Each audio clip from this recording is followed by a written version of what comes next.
President Bongbong Marcos and U.S. President Joe Biden finally met on the sidelines of the UN General Assembly.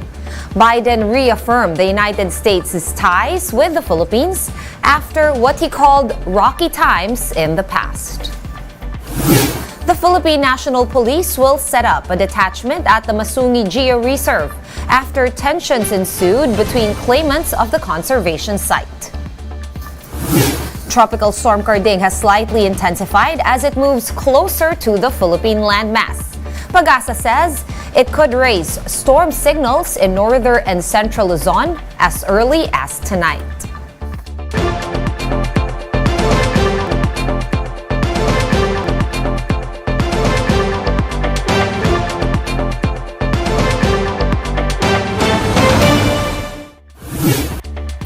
Fast, focused, and fearless. Here's a roundup of stories we're watching now.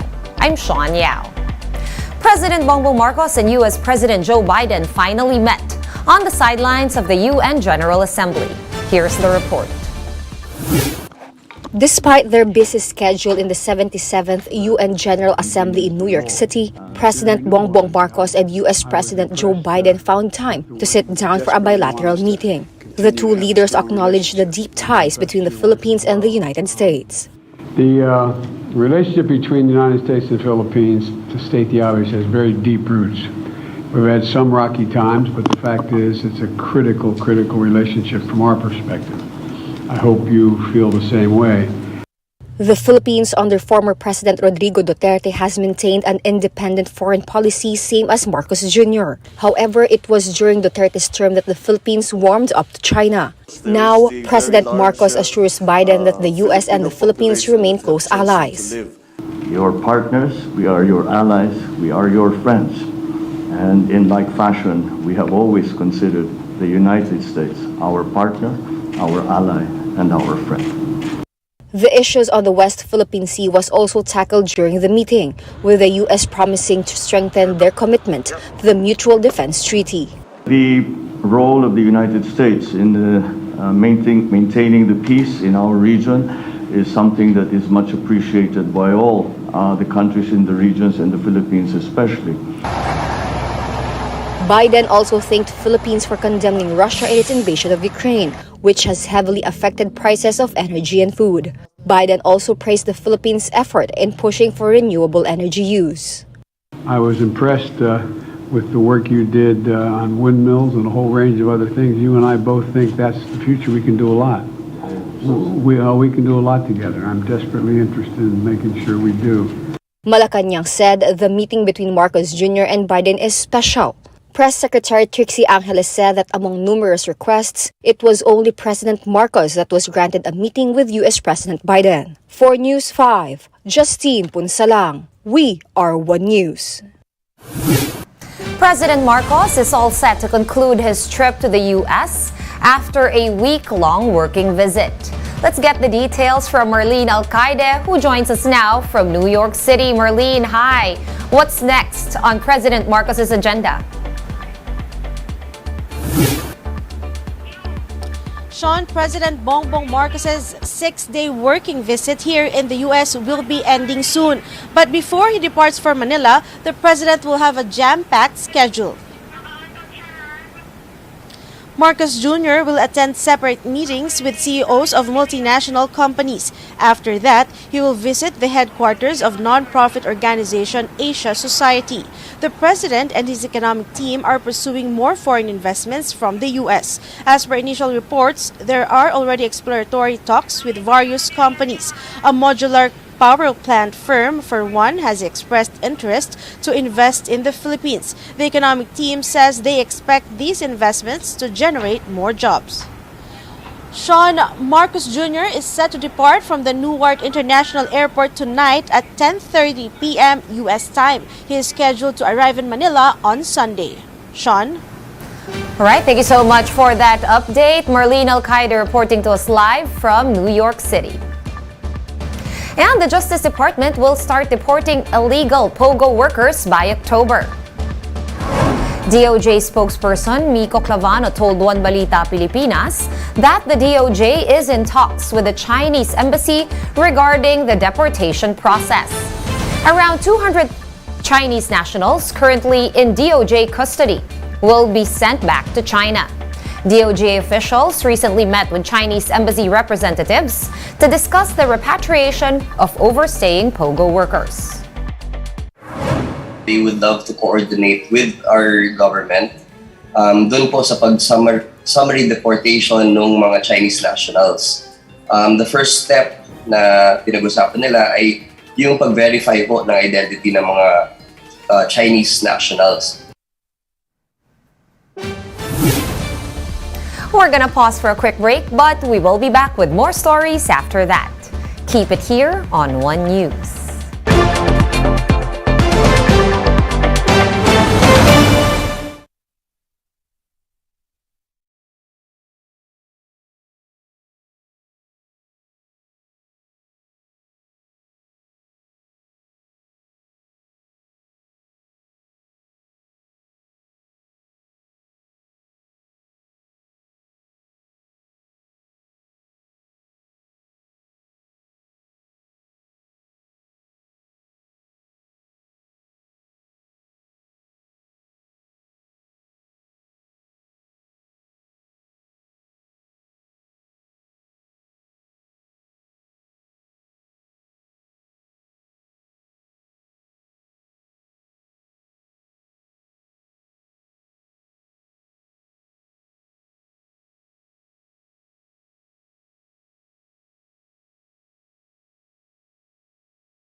Tropical Storm Carding has slightly intensified while moving westward. To give us the latest on Carding, we have with us Pag-asa weather forecaster Obet Madrina. Sir Obet, good evening. What is the latest on Tropical Storm Carding? Good evening, Sean, and good evening to all our viewers. So here's the latest on our tropical Storm Carding. So as of 4 p.m., it is located at 970 kilometer east of northern Luzon. So currently it's moving westward at 15 kilometers per hour with a maximum sustained winds of 75 kilometers per hour near the center and gustiness of up to 90 kilometers per hour.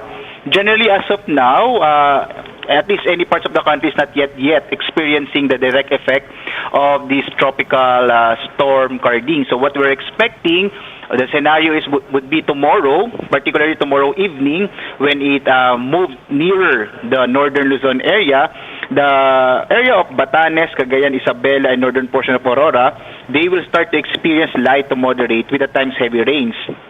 Meanwhile, actually the peak of this particular tropical storm, which we are expecting based on our latest data, it can increase up to, its intensity can increase up to a severe tropical storm category, meaning we can, there's a possibility for us to raise up to signal number 3 level, or that's the tropical cyclone wind signal level. So by Sunday afternoon through Monday early morning, so this is the time that the areas in northern Luzon will experience the impact or the winds and rains brought by this tropical storm Carding. So particularly these are the areas of Aurora, Isabela, Quirino. So generally the whole northern Luzon, in Ilocos region, Cordillera, and Cagayan Valley area. So meanwhile, here in Metro Manila, we can, and some nearby places, we can experience the effect of this severe tropical storm Carding around Sunday afternoon, including some areas in southern Luzon and Visayas. So the possibility is the effect of the southwest monsoon enhanced by or influenced by tropical storm Carding. All right, so just to clarify, Sir Obet, you did say, of course, that Carding will be enhancing the effects of the Hanging Habagat or the southwest monsoon. Which areas apart from Metro Manila will stand to experience rainfalls from the monsoon? Is it just the western portions of Luzon or other nearby provinces as well? And will it come as early as tonight? So the effect of the southwest monsoon will be expected because of the enhancement or the influence of Carding generally around Sunday, and this includes the areas in southern Luzon as well as some areas in Visayas. So most probably the central and western Visayas.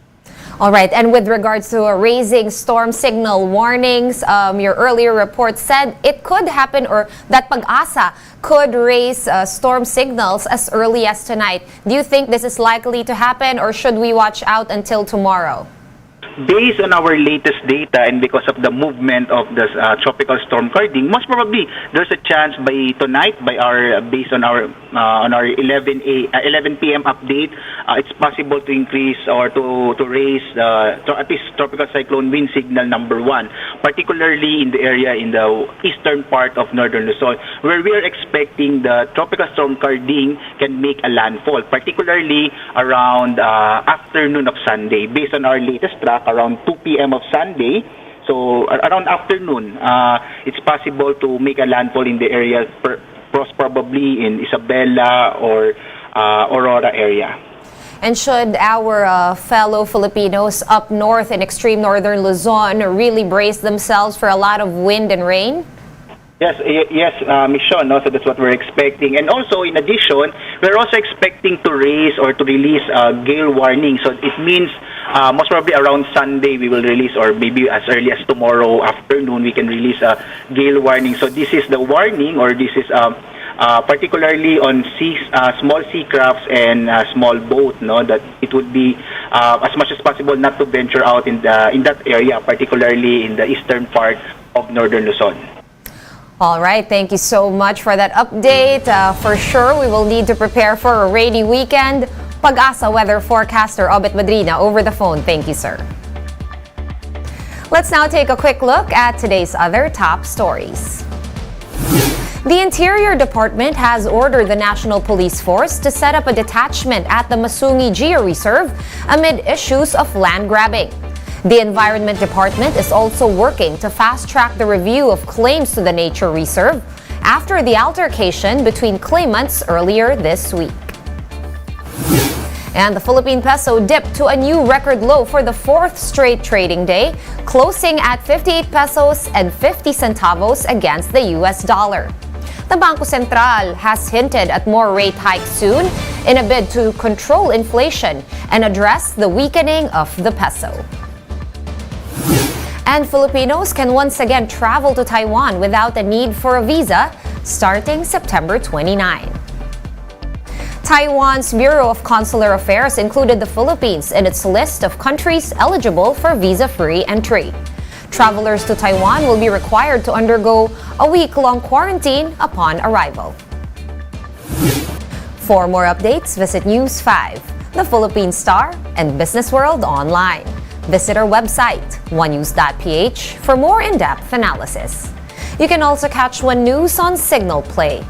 Register for a free account at www.signalplay.com and stream One News Live anytime, anywhere. I am Sean Yao. We are One News.